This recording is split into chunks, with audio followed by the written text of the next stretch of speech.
This is the official GonnaGeek.com show. Each week, we run down the latest news and happenings in the world of geek. These are your hosts for the show, Steven, Chris, and SP.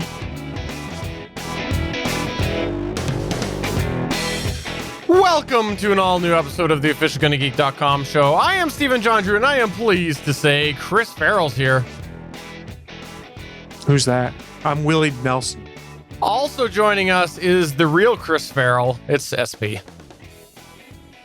Wait a minute. Did he say Willie D. Nelson or Willie D. Nelson? I heard Willie D. Nelson. It's Willie D. Nelson. It's Willied Nelson. Willied Nelson. It's a Willied Okay. Nelson. So Willied Nelson. the Nelson has been Willied. Sure, why not?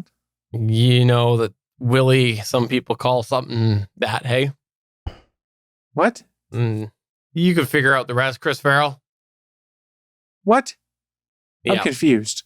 I am too. When did this turn into Toilet Talk, the podcast? I wasn't talking about that. I was talking about cars. Some people call their car Willie. Everybody gives their car name. I just assumed it was Toilet Talk. I'll be honest here. I had no real reasoning, just an assumption. We can do toilet talk with space, but I haven't selected that news story this week. What I would like to talk to about, because the three of us actually coordinated kind of shirt shades and colors without talking to each other this week.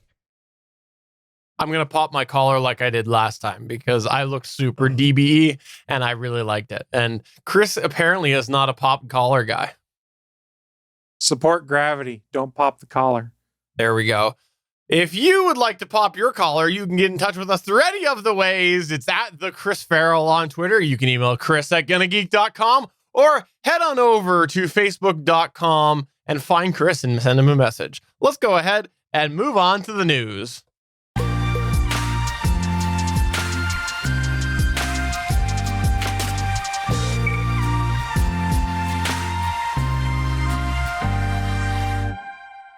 Let's start off with some SP news, because SP told me that he wanted to talk about NASA making a selection of some form. What did they select? They selected a new head of its Human Exploration and Operations Mission Directorate, affectionately known within NASA as HEO. That's HEO, Human Exploration and Operations. And it was Kathy Leuders who is nodded and tapped to be the lead. Leuders is a longtime NASA employee who since 2014 has led the agency's Commercial Crew Program, which has been encouraging the development of private crew carrying spacecraft. The NASA Administrator Jim Bridenstine said in a statement on June 12th, 2020 that, quote, Kathy gives us the extraordinary experience and passion we need to continue to move forward with Artemis and our goal of landing the first woman and the next man on the moon by 2024, unquote. Kathy's goals will include establishing a sustainable long-term human presence on and around the moon by 2028, getting NASA astronauts to Mars in the 2030s, and helping to incubate a thriving off-Earth economy. Now, Leuders has worked for NASA since 1992 when she became the Shuttle Orbital Maneuvering System and Reaction Control Systems Depot Manager at the White Sands Test Facility in New Mexico. She then moved on to the agency's ISS program, or International Space Station, serving as Transportation Integration Manager. In this post, Leuders led commercial cargo services to the ISS, which began in 2012. I'm really stoked about this pick. Kathy has been nothing but pretty stalwart and successful over the past 8 years with the ISS on forward, and before that with the space shuttle. I am really looking forward to how she can bring leadership and keep things on track in terms of timelines and be able to expedite the first people from the United States back to the moon by 2024 and then to Mars after that. This is going to be really cool, guys. And how do I get my ticket? You can go to Elon Musk, and he is probably selling tickets for the Starship, which is headed to the moon. So you can talk to him. Oh, sorry. You said I go to Home Depot. Is that what you said? I heard the word depot in there. No. No, that's That was- Office Depot, Steven. I thought Office Depot was bankrupt. Are you saying that NASA went bankrupt? Whoa, Chris. Holy cow. NASA as a public entity cannot go bankrupt because they are inherently non-for-profit and have to have a zero balance every year. Listen to him, you will. Where's my Right bell? there. The Right more there. you know. Listen to him. So you know. what sort of impact does this have, SP? Tell me a little bit about what the impact is of this. The impact is pretty cool. First of all, it's a woman that's leading all of human exploration for NASA. And second of all, it is a person that is going to be in the seat for a while. She has a historied career so far with NASA. The previous HEO director left after only a year, and there was no reason given for the departure other than a resignation, at least publicly. So this will install a lot of confidence back into the HEO directorate. And this is at a time where things are moving really fast. Things have not moved this fast since like Apollo and Skylab and the beginning of the shuttle program. So you're talking like 40 years in the past that things have run this fast. And she is really going to be ramping up to use a variety of different crewed vehicles to go into Leo and beyond. It's an exciting time, and she's going to be the one that's directing all of it. So you said that things have not moved this fast since Skynet. Is that what you said? No, Steven. No. Skylab. Oh, that makes a lot more sense. Moving on to the next news point here. Let's talk about Star Wars. We got some bad Star Wars news for you. Yes, it's official. Star Wars Celebration has been officially canceled. Today it was posted on StarWars.com to our Star Wars Celebration fans and friends. As Star Wars Celebration, the health and safety of our fans, attendees, exhibitors, guests, and staff is always our number one priority. Due to the global impact of the COVID-19 virus and in speaking with local and state authorities on the latest public health guidelines related to indoor conventions, we have made the decision to cancel Star Wars Celebration for 2020. While this news is disappointing, we are happy to announce Star Wars Celebration will return to Anaheim Convention Center on August 18th through 21st of 2022. Tickets, transfers, and refunds. Fans who are planning to attend Star Wars Celebration Anaheim this year may either transfer their current ticket purchase to new event dates, receive a refund, or receive a credit for Star Wars Celebration merchandise as a token of our appreciation, and to thank all Star Wars Celebration 2020 fans who chose to transfer their tickets to 2022 show. We are excited to offer a free exclusive Star Wars Celebration Stormtrooper character pin for all transferred tickets, end quote. So where did 2021 go? What happened? Kent in the chat just brought up D23 is in 2021. And that might be a reason why they're skipping 2021 and going to 2022.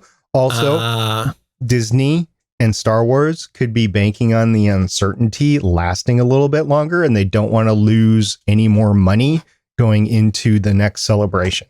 Or they know the fans are PO'd and they just want to let it sit for a little bit. Star Wars fandom's pretty broken right now, guys. That was another thing that I was going to bring up, is the fact that after episode 9, you had the brief flash in the pan Mandalorian. You haven't had anything really that big for the fandom to rally around other than the Mandalorian. So does the Mandalorian alone judge value a celebration? I don't think so. Well, if you believe the rumors, they're supposedly going to be announcing at least 2 more series. Whether they're animated or live action, we haven't figured out yet. But supposedly one of them is the Rebels sequel, if you believe what the rumors are. Really? And I imagine that is something that would be of interest. Now, the real question is it live action or is it animated? Because remember, they made a big deal of Rosario Dawson, although it's not officially been confirmed, everyone's still saying it's happening, is Ahsoka Tano in Mandalorian Season 2.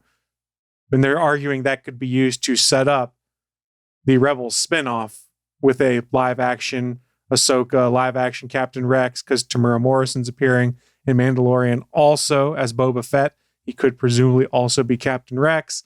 And then they've been rumors of them trying to cast someone who would look like Ezra Bridger. So there are rumors floating that there's a Rebels live action sequel coming. Do I believe it? I want to, but who knows? I have more faith in the television side of the house for Star Wars right now than I do the movie side of the house. And these are all things, though, that they can announce at D23 just as easily. And then they've also got some distraction there if other things are going on. Because remember, D23 is everything Disney. That's where they do all the Marvel stuff also. That's where they do the theme park stuff. That's where they do the Disney Studios stuff. There's a lot they can do there, and that further reinforces their brand.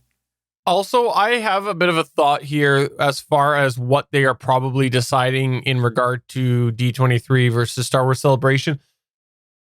Everything's canceled this summer, and they probably recognize how much is going to be next summer. There's going to be so many other things happening, right? Like everybody's going to be fighting for your money next year. At this rate, we're not going to get Black Widow till next summer. It's starting to look like. Yeah, so I think they're smart not to stack their events. Nothing's been confirmed on when the movie's coming out, but it was supposed to be out in what, May? It was in Wonder Woman also. I think both of those movies will probably come out at some point in time.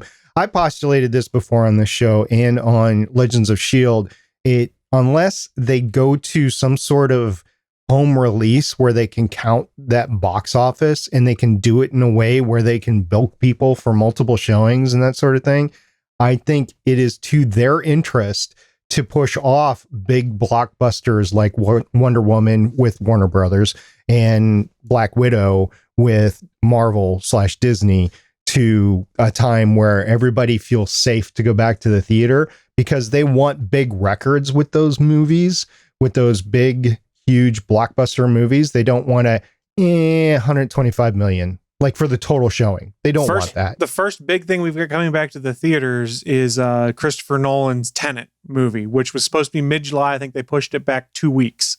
So it's like the end of July now, I believe, is Tenet coming out. And in replace of its original launch, they're putting out Inception again for another 2 weeks. But I don't know about you guys. I'm not going to the movie theater anytime soon. There's absolutely no reason to put me in a room with a bunch of people that aren't going to wear masks, that aren't necessarily going to observe social distancing, and God knows who's done what to my chair before I went in there. I'm not doing it. No, I agree. And, I was thinking about this on the weekend, actually, about movie theaters, because the rumors are heating up that, they're starting in Canada, certain movie theaters here and there. Aren't you so glad that MoviePass went under before COVID? Because we know that they failed on their own and it had nothing to do with COVID. Isn't there some silver lining in that fact? Well, you could also say that if the movie theaters were shut down, that would have given MoviePass a time to rally and come up with some kind of way to try and fix themselves too. Because people aren't going to be using their card to go to the movies because the movie theater's been closed since March. Fair enough. All right, well, if you are very sad about that Star Wars news, well, Chris is going to turn around and get y'all excited. I hope to, actually. And there were screenshots that came out about this game a couple days ago, got people really excited. But to set this up, let me state some of my favorite PC games when I was a kid, the ones that my dad gave me that we used to play together as he taught me to play them, were some of the classic Star Wars flight sims like TIE Fighter, X-Wing versus TIE Fighter, X-Wing Alliance, stuff like that. These were games where you got to fly in the cockpit of the Millennium Falcon or an X-Wing or a TIE Fighter and go and have ship-to-ship combat. It was glorious. It was one of my favorite things. And there has not been a fun Star Wars flight sim to come out since, I want to say, 1998 or 2000. It's been quite a while since we've had a really good flight sim. Why do I mention that? Well, EA has announced a new game called Star Wars Squadrons. It is a first-person space combat game. They'll have players flying the series' famous starfighters in head-to-head single-player and multiplayer battles. This is developed by Motive Montreal, who previously contributed to both Battlefront 2 and Anthem, and I believe they did the space combat in Battlefront 2. And they are promising you'll get to fly ships such as the Alliance X-Wing, A-Wing, Y-Wing, and U-Wing, in the Imperial TIE Fighter, TIE Interceptor, TIE Bomber, and the TIE Reaper, which is not a ship I'm familiar with. Supposedly this game will take place during the decline of the Empire after Star Wars Return of the Jedi. It will feature 5v5 multiplayer squadron dogfights, but also feature a single-player story mode. As you progress through the game, you'll be able to customize the 2 pilots you play in the story, one from the New Republic's Vanguard Squadron and another from the Titan Squadron of the Empire. While the story will feature original characters, there will also be cameos from other Star Wars characters throughout the game, according to the news release that came out. And in fact, if you paid attention during the trailer, you might have caught a glimpse of Hera Syndulla from Star Wars Rebels in the background of one of the New Republic scenes. I did mention multiplayer is going to take the form of 5v5 battles. They did announce 2 modes, the first being fleet battles, which will task each team with destroying the opposing team's flagship, and another called dogfights, which will simply ask each team to destroy as many opponents as possible. So it has a short single-player campaign. It is supposed to be predominantly a multiplayer game where you're in squadrons of 5. Here's where things get really cool. Multiplayer will be supported between players on Xbox One, PS4, and PC, supporting crossplay.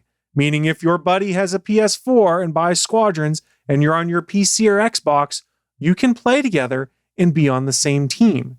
Even more interesting, Squadrons will also be compatible with VR headsets on both PC and PlayStation 4. So if you have any one of the VR sets for the PC or PSVR, you'll be able to put the headset on, fly the ship, spin your head around, look at the sights and scenes around you.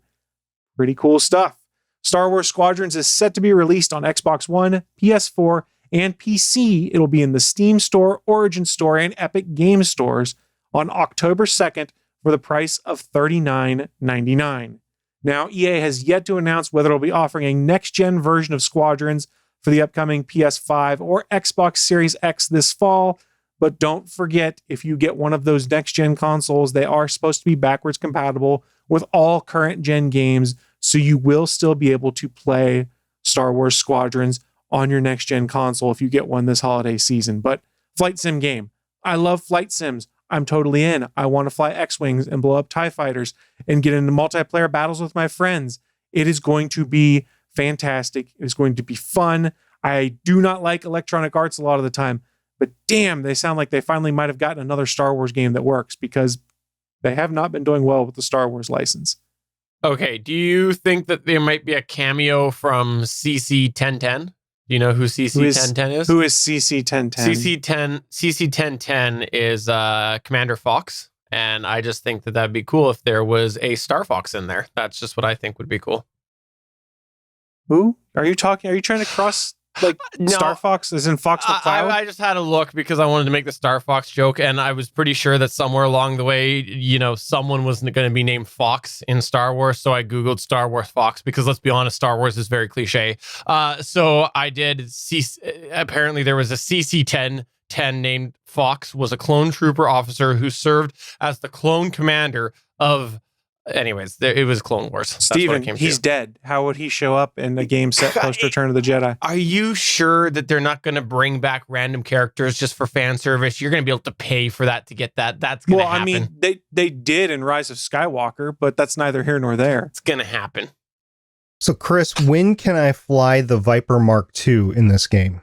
Never, because that exists in a different universe. Though there are people who have created flight sims where you could fly a Viper Mark II, I believe. And do I get the Enterprise C or D? None, because the Enterprise doesn't exist. TARDIS? You get the Delta Flyer. Delta Flyer, yeah. Or the TARDIS? TARDIS? Sure, TARDIS you cool. can have a TARDIS. Perfect. Awesome.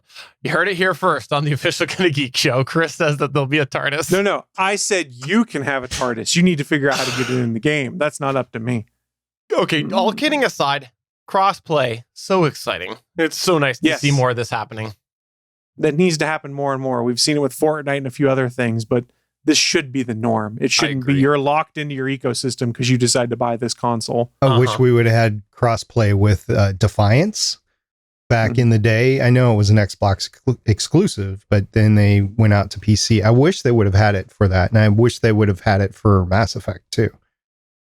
Not Mass Effect 2, but Mass Effect in general. The multiplayer in Mass Effect 3 really, it's not essential to the story. I agree. Halo 2, I mean, I know, again, Halo is an Xbox exclusive. It'll be a cold day in hell when Halo comes to PS4. But think about how much more money that they can make if they put out the game throughout cross-platform.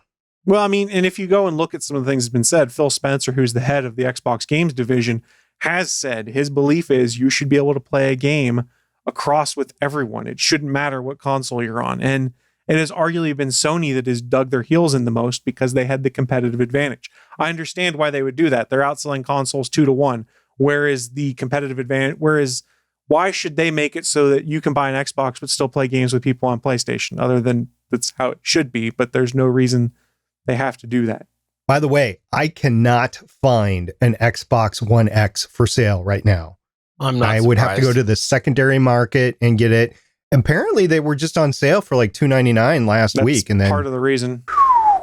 Well, there's none of it now. Well, we're also getting close to holiday 2020, so that's probably part of it too.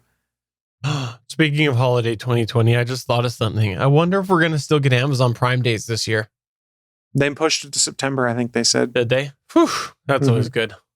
Always good to know when I'm going to be spending copious amounts of money on things that I don't need, but they have free Prime shipping in their deals. Like when we told you to buy a Stream Deck last year when it was on sale during Amazon Prime Day. Multiple days. Still regret that decision. Regret the decision of buying it, that is. Prime shipping is not anywhere close to actual Prime shipping. And I'm not going to blame Amazon, but the 2-day delivery standard that they were pushing forward to same day or next day delivery just before this all hit in like February, it is nowhere to be found. It's random. It is on some things and other things. It's like with your Prime shipping, it'll be here in 2 weeks. And you're like, what? How? Yeah, ours is getting a little bit better now. Last few things I've got have been within the week, but and some of them 2 days later. But yeah, I know what you mean. Well, moving on to the next news point here, USP told me that you are personally responsible for delaying certain space launches, and I would like you to tell the audience why you are personally responsible for these things. Because I go to the Cape and fly my drone around, so they have to shut down the launch range for safety reasons. The Cape, like the awesome TV show? No, 6 seasons in a movie. Chris apparently loved it. No, I am not responsible for any of this, but there was a bunch of stories that came out last week about a couple of noted launch delays. So we're going to go through them. We're going to say why, and then we're going to say what the future holds for these two missions. In the span of just 2 days, 2 high-profile NASA science missions had their launches delayed. First, NASA delayed the Mars 2020 mission at least 3 days for the launch to July 20th. It was previously July 17th, 2020, due to a faulty crane used in the pre-launch assembly of the Atlas V rocket, which is carrying it up into orbit. So NASA Associate Administrator Steve Zurjek revealed the delay in a presentation to a joint meeting of the National Academy's Aeronautics and Space Engineering Board and Space Study Board on June 9th. This was a virtual event. The launch window on July 20th happens to be a 2-hour window. It opens at 9:15 a.m. Eastern from Cape Canaveral, Florida. So you check your calendars, you see what you are doing on the morning of July 20th, which is a Monday morning, and you turn on your feeds because you're going to want to watch this go up. Now, additional launch windows for the Mars 2020 missions will extend until August 11th, 2020. After that, the next launch window is in 26 months in 2022. Maybe that's why they delayed Star Wars Celebration to then, due to the positions of Earth and Mars as they orbit around the sun. Now, Atlas V is the same launch vehicle that carried the Mars Curiosity rover, the New Horizons probe, and Juno into space. It's not as big as a Falcon Heavy, but it can still carry 20 tons up to low Earth orbit, which makes the Atlas V a strong middle-of-the-pack, reliable, capable launch system. In comparison, the Falcon Heavy can carry roughly 60 tons to low Earth orbit. The Starship launch system by SpaceX is projected to be able to carry about 150 tons to LEO, and NASA's SLS system, which will be the backbone of the Artemis project, is scheduled to carry up to 130 tons to LEO, and a standard Falcon 9 rocket, that's the standard SpaceX Falcon 9 that we've seen over and over again, including in the latest Crew Dragon launch, can carry just under 25 tons to LEO. So that's delay number one. It was announced on June 9th. On Wednesday, June 10th, the NASA Associate Administrator for Science, Thomas Zurbuchen, in a presentation to an online meeting of the Space Studies Boards of the National Academies, confirmed that the James Webb Space Telescope will miss its March 2021 launch date. The slip is due to slowed work on the project due to the coronavirus pandemic and NASA redirection of priorities, both to the Mars 2020 launch because of the launch window and SpaceX's Crew Dragon launch that occurred back on May 30th. Also, Zurbuchen confirmed that the team had seen some positive coronavirus cases. NASA hasn't set a new launch date yet for Webb, although Zurbuchen remains hopeful that James Webb will still launch sometime in 2021 on an Ariane 5 from the French Guiana. Once launched, James Webb will make its way out to the Sun-Earth Lagrange point number 2, which is a gravitationally stable point in space about 930,000 miles, or for Stephen, 1.5 million kilometers from the Earth. Okay, so James Webb Telescope. This is getting very long here. This has been a long time. I feel like it was many years ago that we were talking like, yeah, it's gonna be soon enough, and we were making jokes and making your intro all about the Hubble and hating the Hubble or something like that. And like, I swear the show will be ended before the James Webb Telescope ever goes up. Well, when the show ends, that's up to you, Steven, since you're the producer on the show. The system has seen some significant delays over the years. However, as of right before the pandemic, they were on charge. They were on schedule to do a March 2021 launch date. It slipped largely because of the launch window for the Mars 2020 launch. They only have to August 11th to send that up. And otherwise, they have to wait 2 years, more than 2 years, 26 months.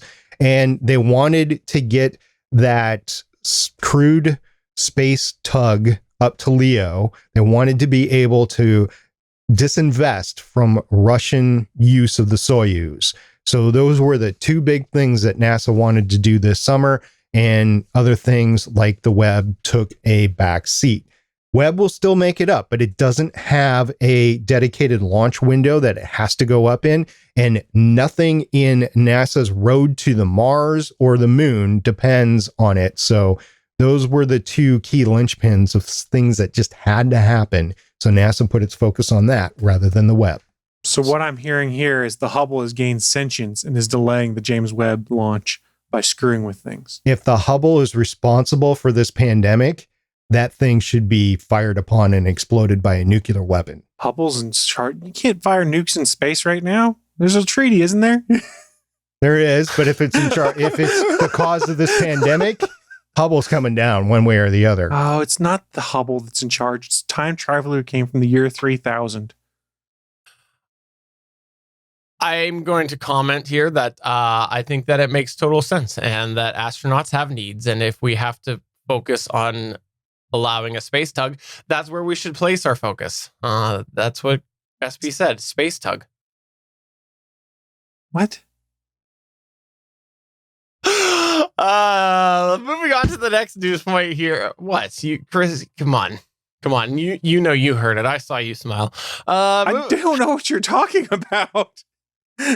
Next news point here. Kane is not dead. Kane is not dead, Chris Farrell. For those of you who didn't hear our last episode, we talked all about how the Batwoman television show is going through a main cast change. The main leading character, or actress, I should say, Ruby Rose, was announced to be leaving the series, and people had thought that there would be just recasting that role, but no, they announced that they were going to be replacing the character altogether, and we talked about that last week. Well, there's more news, and it came out that apparently they are not going to kill off the character of Kane within the show.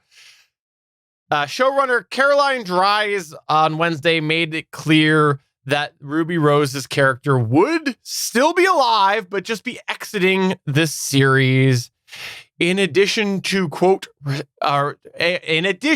paying, quote, respect to everything that Ruby put into the Kate King character, she clarified that, quote, it also helps the audience because we're not asking them to address the elephant in the room by accepting a new face as the same person, end quote.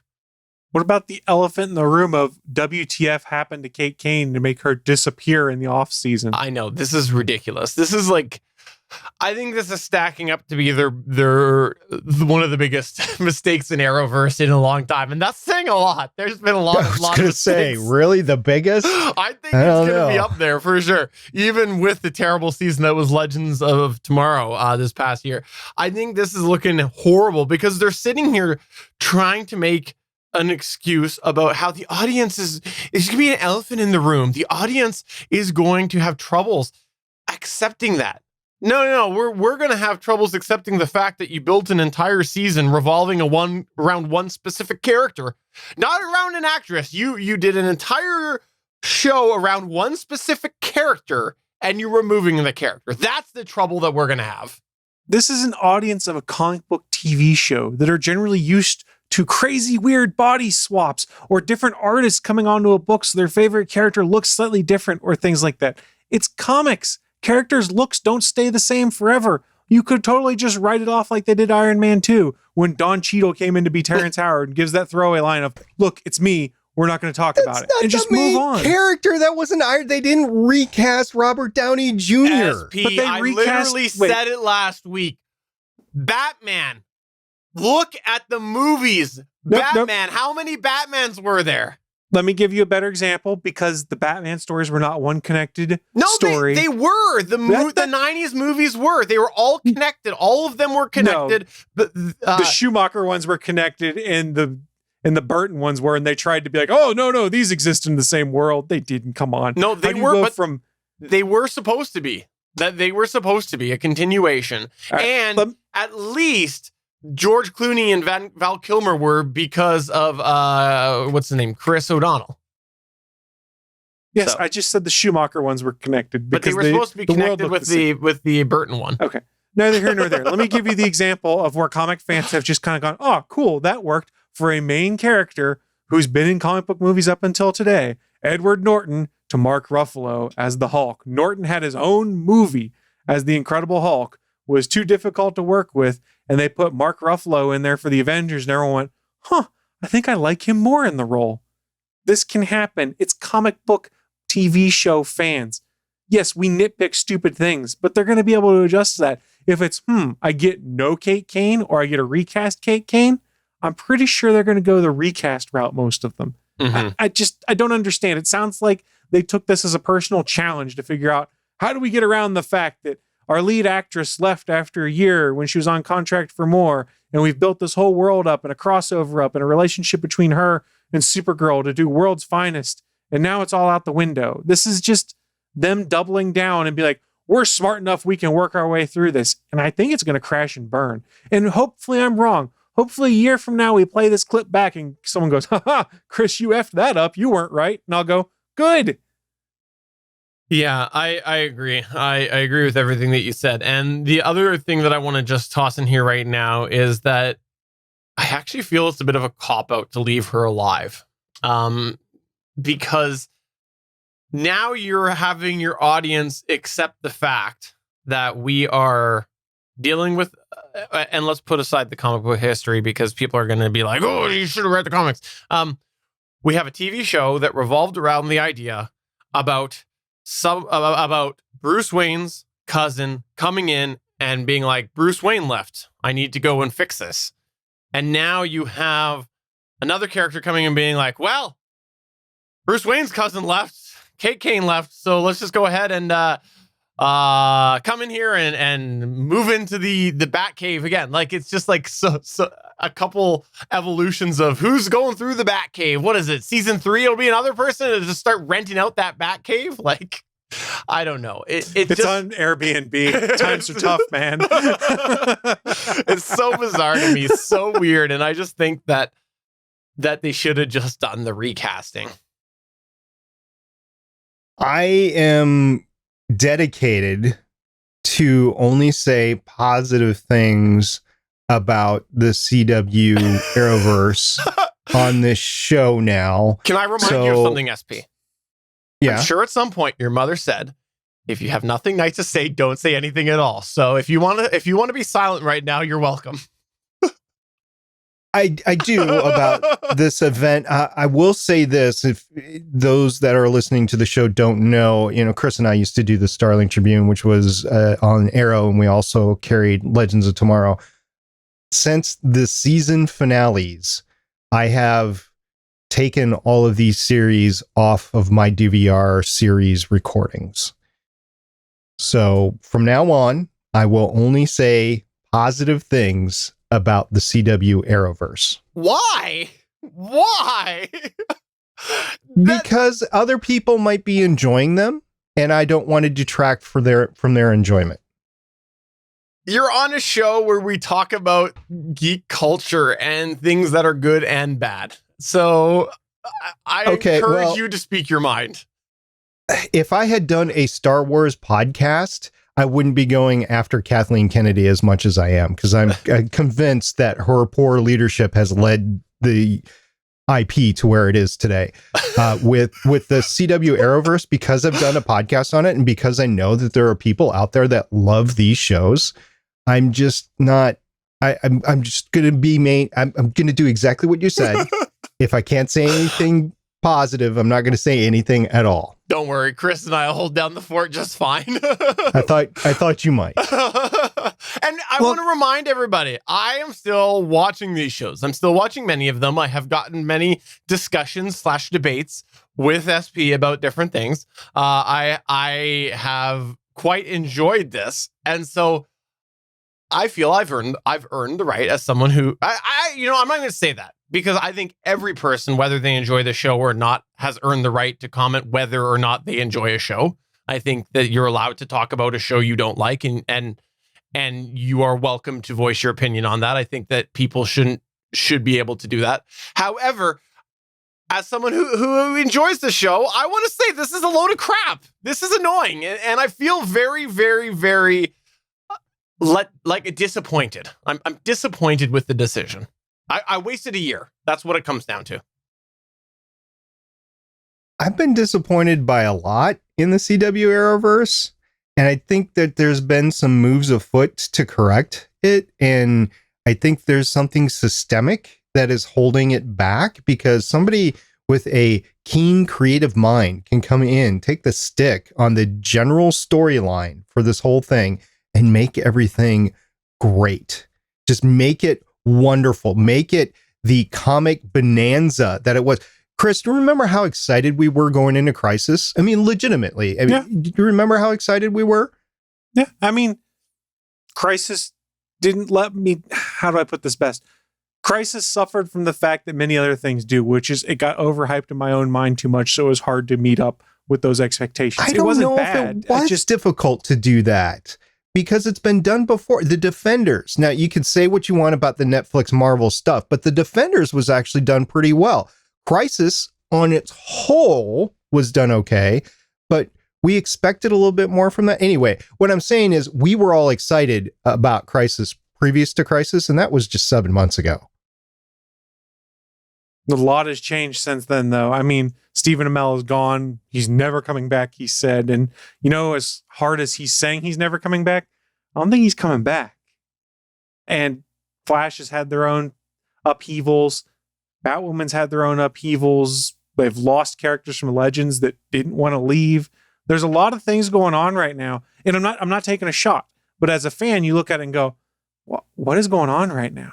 That there's a lot. They need to figure out a way to, I don't know if this is the right term, but we'll go with it, to right the ship with this upcoming season, to kind of soothe some of those concerns, because there are people that were upset that Ray Palmer kind of got forced off the show. And when you listen to Brandon Routh's interviews, it was, I didn't want to leave. They just kind of made it happen. There's a lot of people that are upset that Kane is no longer going to be there. There's a lot of people that are looking at Flash and going, well, what the hell's going on here? They need to course correct. And that's not necessarily a bad thing. These shows have been on the air for 8 years at this point in time. If you go back to what Arrow was, So yeah, look at it. You trim the fat, you clean things up, you make it run better. But they've accomplished something pretty big, which is created their own universe on TV that you could say rivals the MCU to some extent. I mean, scales are different here, but they've done on a small scale what the MCU did. So I think our big thing on this show should be a prediction on when the first show will be canceled. Now, Arrow ran its course. It had 8 seasons. When's the next one going to be canceled? Okay, so here's the thing. I still think that there was a big mass cancellation headed. I doubted that. I said this a couple years ago. I'm actually surprised we got Batwoman because I thought there was a big mass cancellation that was going to come forward. When we started to see Batwoman come in and a couple other things here and there, I kind of paused on that and I thought, okay, well, I guess we're headed for the next sort of evolution. I think we're headed back to a big mass cancellation. And if the Superman, was it Superman and Lois?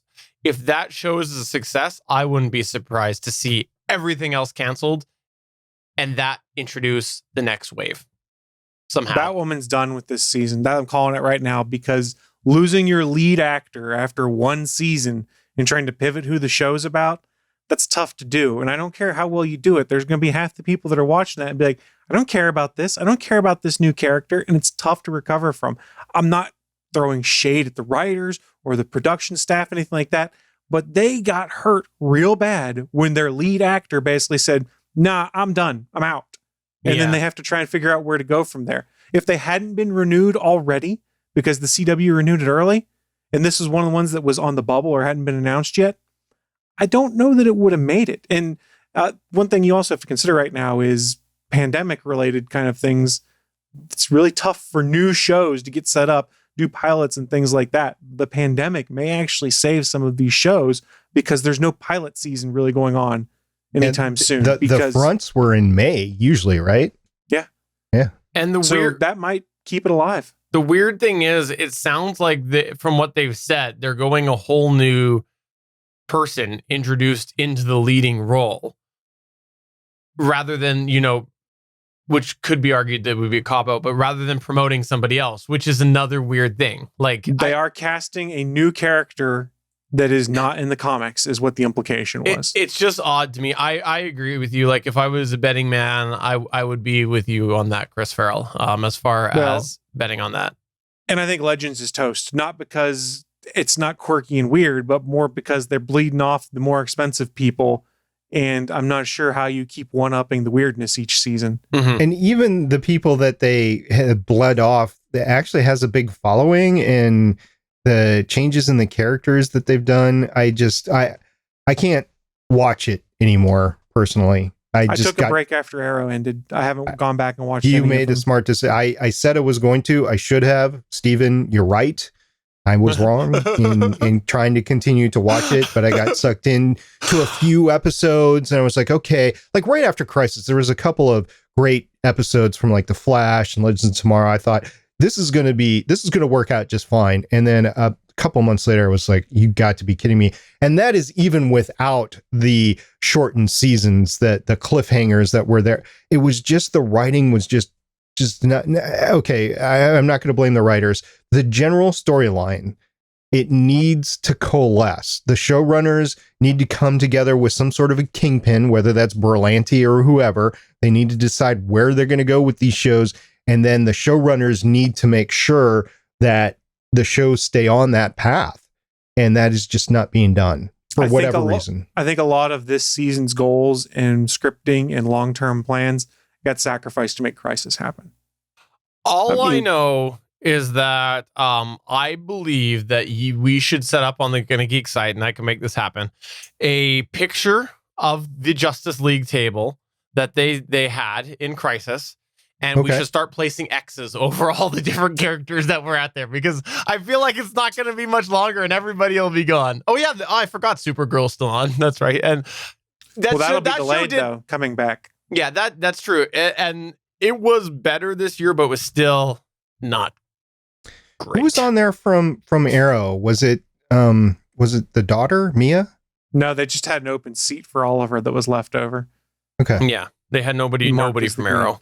They still haven't picked up the Green Arrow and the Canary show either. They're not. Beth Schwartz has moved on to various different things. She was even involved in Space Force. They said it's still on the table. Nothing's official on it, but my guess is the fact that it hasn't been probably means it's not. It's probably on the table because they have nothing else. I don't really want it. By the way, Space Force, I watched it for those interested, and it had a lot of heart.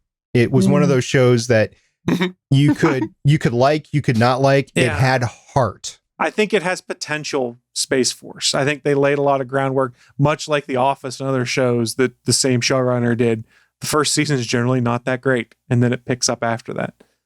Okay, so was Black Lightning officially canceled, or is it still on? No, renewed. it's still on. Oh, it was renewed. For some reason, I They thought I didn't heard cancel any of the superhero shows. They brought everything back, including that Superman and Lois show. Okay. And the canceled Swamp Thing is now airing on CW. Okay, so we're down one person then, but with an empty chair for the other. So we'll get there eventually. Eventually, we'll clear them all out. I don't know. Now, who knows with the ending of Legends of Tomorrow? Maybe Sarah's gone too. I don't know. Anybody hear anything about Katie Lots moving on? No, I didn't, No. but I watched it was on YouTube, and I forget which. It was like Legends of Tomorrow something on YouTube, and I don't know if it was a dedicated YouTube to the show or not, but it was a promo from all the Arrowverse characters trying to promo the finale episode of Legends of Tomorrow. That was funny. I saw that. And everybody was making it up, whatever. The guy that played Diggle, who is it? David Ramsey. David Ramsey looks totally different now, like with his hair and his facial hair and everything. I was like, dude, that's awesome. The Green Lantern just turned out like your grandfather or something like that. They're still talking like there's a Green Lantern show coming to HBO Max. And but it's not with Diggle, though. It's not with David Ramsey. I'm hoping. They haven't said one way or another. That's the assumption true. is They it's haven't. not. Yeah, well, we'll see what happens, but this is an even odder decision now that we've got this. I think we gave the Arrowverse way more time in the discussion than it deserves. There you go. I knew we'd get you back, SB. Yes. Moving on to the last news point here. Chris Farrell told me a little secret this weekend. He said, Steven, I have had my weekend made. I saw the most beautiful piece of technology out of this weekend that I've ever seen in my entire life. It's called the PlayStation 5. Those were his words to me. He said those directly, pretty much. Chris Farrell, like it. I know. So, Chris, why don't you tell us about why you love the PlayStation 5?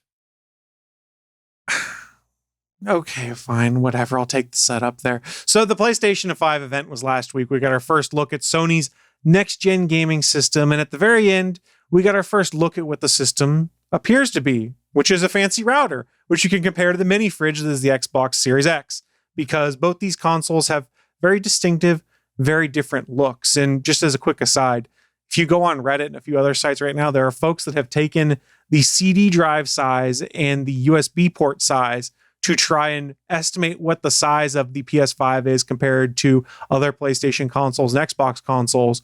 And it looks like the PS5 is going to be a tall console, clocking in somewhere between 14 to 16 inches tall when it's stood upright. And it does have these cool little fins that kind of make it look like a router. That being said, my biggest complaint appearance-wise, which is not what the story is really about, but Steven egged me on into it, is that I don't really want a bright white with blue highlighted console, because nothing in my entertainment center is like that. It's just going to sit there and stand out, and it's going to annoy the crap out of me. You don't care what it looks like. No, you just I do care. No, you don't. You just Yes, I care do. what the gameplay is like. I call BS on every single person that says, "Oh, this looks terrible." You're still going to buy it. all You're I still said going to is I play the want one in games, black. and you're still going to go, "Yeah, this is the best console out there." Oh, hold on. I even said yesterday on ATGN, I just would want one in black if I was going to get it. So I like spray black. paint it.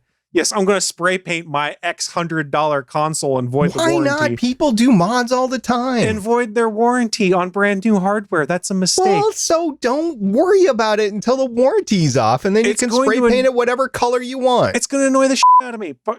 It's going to annoy the crap out of me. Excuse me. because it should annoy you. If this is your line in the sand, it should annoy the crap out of you. Good. All Be you have that to do guy. is wait 6 months, and when they put out a bundled version that comes with some exclusive game, it'll be a different color. That's neither here nor there. I'm just saying, color preference for me, I don't want my console to be bright white and blue. It just annoys me. It stands out. It looks like someone trying to make an Alienware PC that I put in my entertainment center. Kent is saying exactly what I was trying to get in here to say, is that pretty sure someone will have vinyl stickers to apply to make it pretty. Good. Then I can put those on if I decide to get it. I still don't know what system I'm getting. The only thing that I was going to say was that vinyl stickers or not, it's still going to be ugly. It's a terrible design. It looks horrendous. It's only slightly better than that really horrible design we saw last year. It was this looks awful. It looks, you know what it looks like? It looks like somebody tried to do a modern render of bat symbol. That's what it looks like. It looks horrible. What? I don't like the design of either of the new consoles. I don't know what you're smoking. No, it's got ears, man. It's like, oh, I'm a PlayStation 5. Steven's a lot more negative than I am. I'm fine with it as long as I can get it in black. It's horrible. You just said you were fine with it. What? Can't say anything nice. Someone jumped all over me before I finished talking about it, saying I just wanted it in black or gray.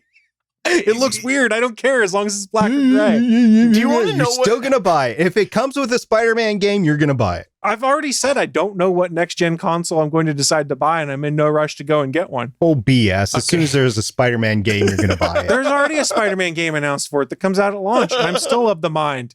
I don't know what I'm going to You were get. like that with the 4 until it came out. Then you're like, well, I'm going to buy. You got the special right. You got the red console, didn't you? Yeah, and I got it 2 months after the game came out because I found one. Okay, so I gotta say, I do think white is an odd choice because white on Xbox seems to have been very polarizing. There is a lot of people who hate the white versions because it does show everything. And as someone who has the white version and has kids, I can tell you that yes, it does show everything. However, I just think the shape is weird, especially with the CD drive. Like it's just kind of cool. It's so odd to me, and I don't know what both of these did this year. I don't know why Microsoft went the way they did and Sony did the way that they did. No. I'm just glad that they're both ugly designs, so that way I'm not having to choose based off of design. Nobody's choosing predominantly by design, let's be honest here. But the reason these look the way they do is this is how they're handling their thermals differently. Like, there's big intake fans on the top of that PS5. We're still not sure if you can lay that PS5 vertically, or horizontally even. Can't really tell based off the renders. You can the Xbox Series X, but they've handled things differently when it comes to ensuring that all of that expensive hardware in there can be cooled appropriately. It's just a different train of thought in that regard. The PS5 looks fine. Like I said, I just want it in black or gray. That's really all I would care for there. And really, the appearance is minimal. It would still just annoy me. I don't like the red PS4, in fact, and it's kind of hidden behind stuff I've stacked up on my entertainment center because it annoyed me. Neither here nor there. Let's get back to the story I was trying to talk about before we got distracted. Right. You had a story. I forgot about that. Go ahead. We got too busy arguing and debating, but it was fun. So they did announce a series of awesome games in this event, showed off a bunch of gameplay footage. The things that were most interesting to me were the new Ratchet & Clank game, where they were literally opening portals between worlds and crossing over into a whole new level design with no load times. And of course, the Spider-Man Miles Morales half sequel standalone game, not exactly sure where they're going. There's been varying things like that, was announced. All looked cool. But one of the things they did not talk about, same as Microsoft, they have not announced the price of the PS5. There have been multiple placeholders that have popped up on websites. Some said $700. I doubt it's going to be that much. There have been multiple occasions that Sony has suggested the PS5 could be on the expensive side. This is a suggestion that PlayStation CEO Jim Ryan seemed to echo in an interview where he said, while he does not expect the price by any... He seemed to echo in an interview. He said, while he does not state the exact price by any means, he frames the conversation in terms of value. Sony is less focused on price and more focused on, quote, getting the right value equation. What exactly this means, I have no idea. Ryan told the BBC, conventional wisdom and history show that our business is one of the more recession-proof businesses, but I think this will sharpen our need to ensure that we focus on getting the value equation right. And I emphasize value as opposed to price. They said no other word about what their pricing plan is, anything like that. Why is that? If you want my conspiracy theory, not really conspiracy theory, let's just say theory. I think they're waiting for Microsoft to first announce the price of the Xbox Series X to then figure out how they're going to price things. This gets interesting in my mind. Yes, full disclosure, I predominantly game on my Xbox compared to my PlayStation 4, so maybe I'm slightly biased.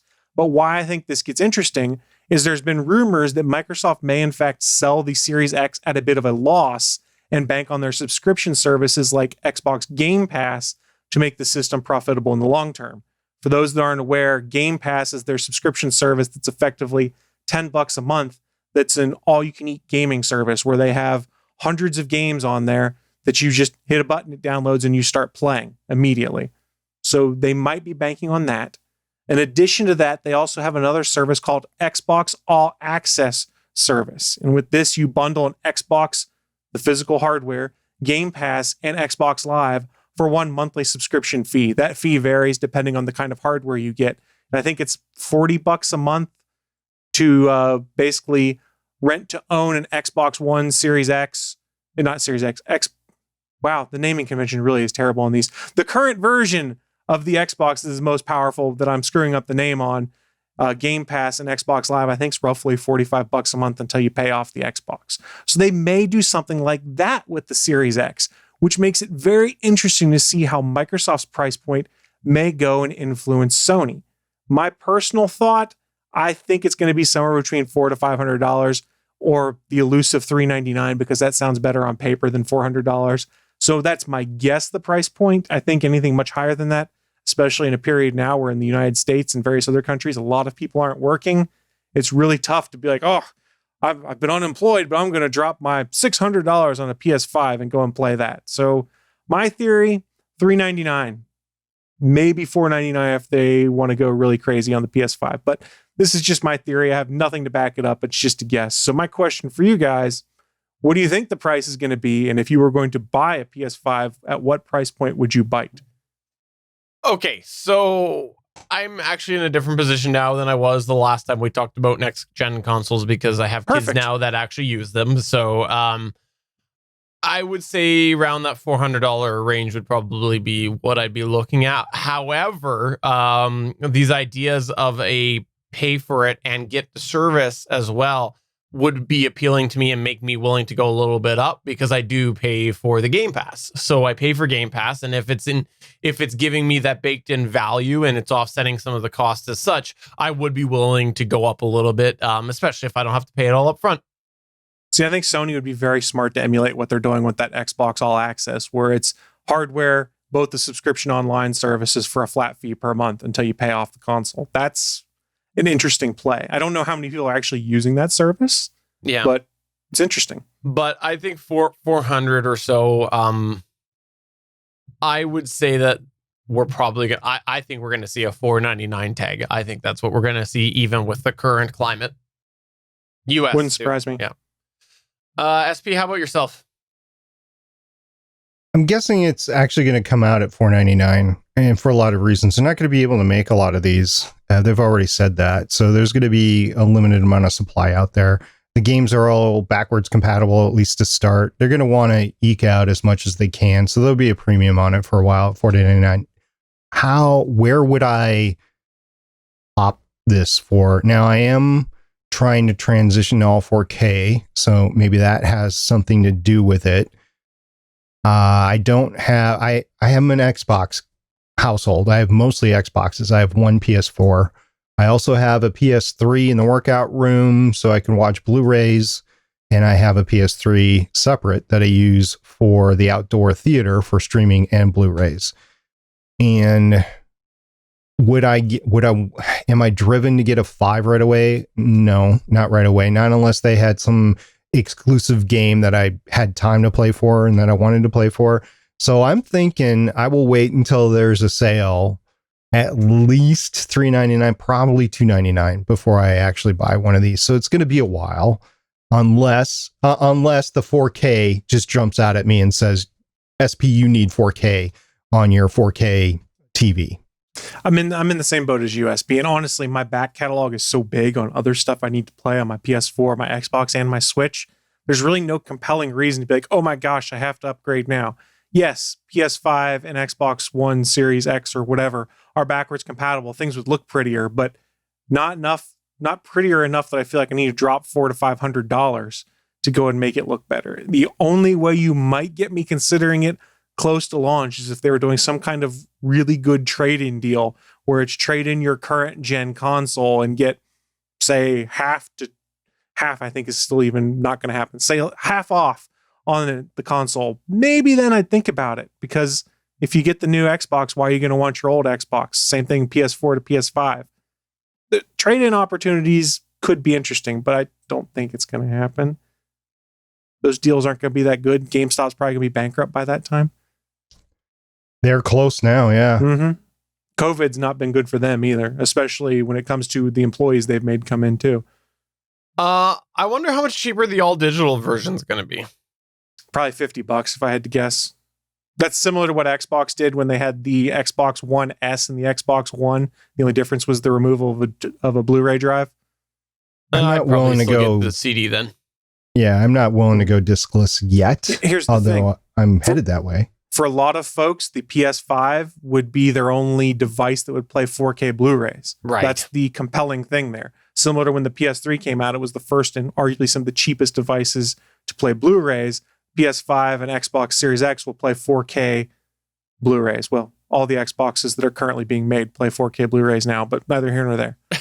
I don't have a Blu-ray or a 4K capable player at the moment. Mhm. It's all just regular Blu-ray right now for me. So yeah, that would be a step up, because I do have some 4K. Anything that I buy now that's hard copy, I make sure I buy it with the 4K in the hard copy. And I don't even know why I do that, because I'm just stacking stuff in here. Eventually it's all going to be digital anyway.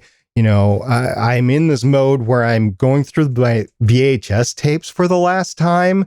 VHS tapes. And we're talking about going all digital. There was a movie that we wanted to watch on the outdoor theater. I know we had the DVD around. It was called The Proposal. I know it's somewhere. We couldn't find it. So I just said, screw it. And I went on Vudu and I bought it digitally.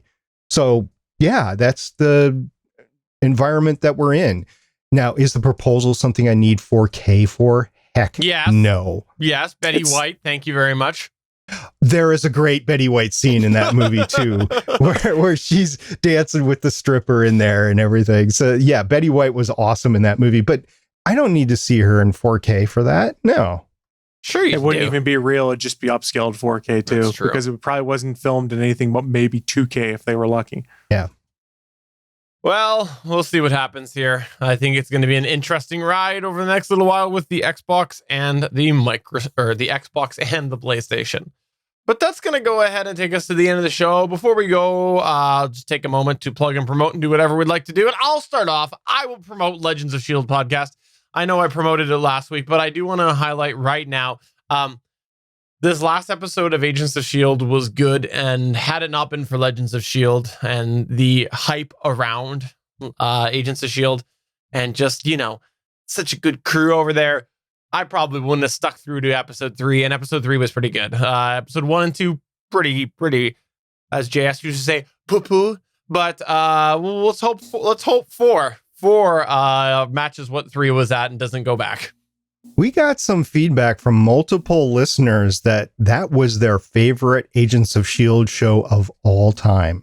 And I think a lot of it had to do with the tie-in to another series, but it was a fun show. It was plain simple fun, but the impacts of that will be felt for the rest of the season. There's no way that the impacts coming out of that will not be felt for the rest of the season. So I'm looking forward to the next one this week. And if you guys have any feedback for Legends of S.H.I.E.L.D., feel free to leave them for me. Twitter, email, StargatePioneer@GonnaGeek.com. You can leave them in Discord. We'll talk about it on the show because we love talking to our listeners about this stuff. What if I have a feedback for you? Ooh, can I give you a feedback?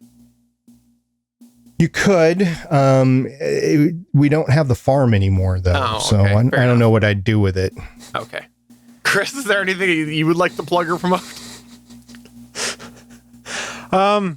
Yeah, don't forget, we do a lot of live streaming here on the Gonna Geek Network. So if you want to watch some other live content, just head on over to geeks.live. If there's live shows, they'll be playing. Otherwise, scroll down the page a little bit. There's a calendar of all of our upcoming live events that you can go check out. This is Give my a scroll finger. like Steven's showing. SB, is there anything else that you would like to plug or promote? I would just like to say thank you to everybody that has been listening to this show. And I love talking about the space stuff. I did start a outer space channel on our Discord, which you can find at gettygeek.com/Discord. So if you're interested in that stuff, go ahead, join the discussion. We've had a lot of banting back and forth about various different things. And also don't forget to rate and review this show, because we love seeing those reviews and it makes us think of what we can do better for you in the future. So on that note, for episode 335 of the official GonnaGeek.com show, I'm Stephen John Drew saying that I think the official Gonna Geek show will outlive the Arrowverse, but might not see the James Webb go up. I'm SP, looking forward to that day that the James Webb Space Telescope does indeed launch. And I'm Chris, not as good as trolling as one Stephen John Drew. Bye. Bye. You're going to love the PS5 on your console. You're going to love it.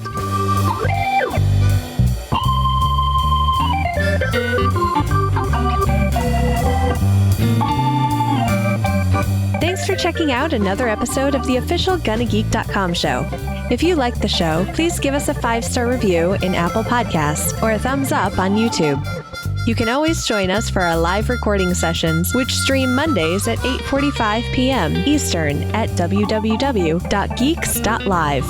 And remember, you can find our full back catalog at GonnaGeek.com/show. If you're itching for more geeky content, check out other shows on GonnaGeekNetwork.com. Voice work was by Emily Prokop of The Story Behind podcast. That's it for this episode. We hope to see you back again next week.